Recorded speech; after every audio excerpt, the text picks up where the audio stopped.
Saudara-saudari sekalian yang terkasih dan dikasihi oleh Tuhan. Anak Yesus dipersembahkan di bait Allah. Selain untuk memenuhi hukum Yahudi, Maria dan Yusuf juga mendapatkan nubuat tentang masa depan anak Yesus ini oleh Simeon dan juga oleh nabi perempuan bernama Hana. Apa yang mesti kita maknai dengan peristiwa Yesus dipersembahkan di bait Allah ini? Yang pertama tentang anak perjanjian. Bait Allah adalah pusat hidup bangsa Yahudi. Dalam konteks anak pun, bait Allah dinyatakan sebagai saksi atas perjanjian orang tua dan Allah. Dengan membawa anak untuk dipersembahkan di bait Allah, orang tua sangat yakin bahwa setiap anak adalah milik Allah sendiri. Oleh karena itu, pada saat masih berumur 40 hari, anak akan dibawa ke bait Allah dan ayahnya akan menatangnya untuk diserahkan kepada seorang imam yang bertugas di tempat itu. Di sisi lain, dengan membawa kurban persembahan yang di sini disebutkan burung merpati atau 2 ekor anak burung tekukur itu, dengan mempersembahkan berupa burung itu, sebenarnya ini adalah sebuah tanda bahwa Allah mau berjanji mempercayakan anak itu kepada orang tua.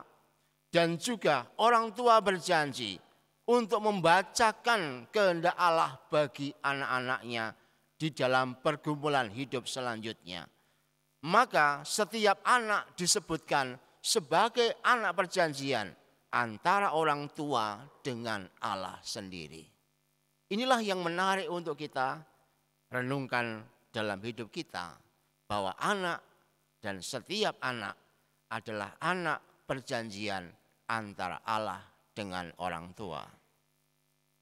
Yang kedua, Allah dan orang tua. Kita semua bisa melihat dalam konteks perjanjian lama di dalam kitab Kejadian. Adam, manusia pertama, tidak dilahirkan dari seorang ibu. Ia dicipta dari debu tanah dan diberi nafas kehidupan oleh Allah. Dengan demikian, kitab suci hendak mengatakan bahwa ibu dan bapak dari Adam adalah Allah sendiri. Lantas bagaimana dengan kita yang lahir dari seorang ibu? Kebenaran yang ada dalam diri Adam berlaku juga bagi kita semua yang lahir dari seorang ibu. Semua manusia itu sebenarnya lahir dari Allah. Namun Allah meminta kepada seorang perempuan dan seorang laki-laki untuk meneruskan penciptaan. Mereka menjadi wakil Allah dengan menjadi orang tua kita.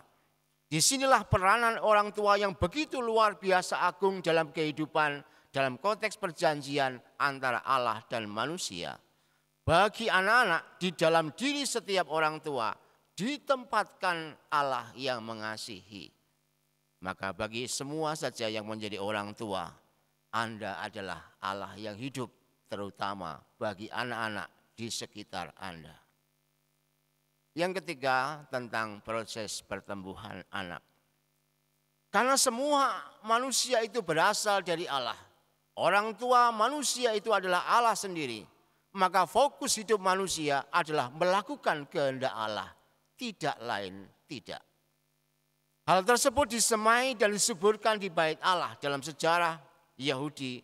Hal tersebut terjadi supaya kemudian anugerah Allah itu dialami secara nyata. Dengan cara itu pertumbuhan iman akan terjadi. Oleh karena itu di akhir Injil hari ini disebutkan, selepas dari bait Allah, anak itu bertumbuh besar dan menjadi kuat, penuh hikmat dan kasih karunia Allah ada padanya. Di sini menjadi jelas untuk kita, hanya dalam Allah saja pertumbuhan hidup rohani dan pertumbuhan hidup yang konkret akan terjadi. Maka dapat dikatakan atau disimpulkan dengan kata-kata yang lebih keras, tanpa Allah hidup ini tidak ada artinya sama sekali. Tuhan memberkati.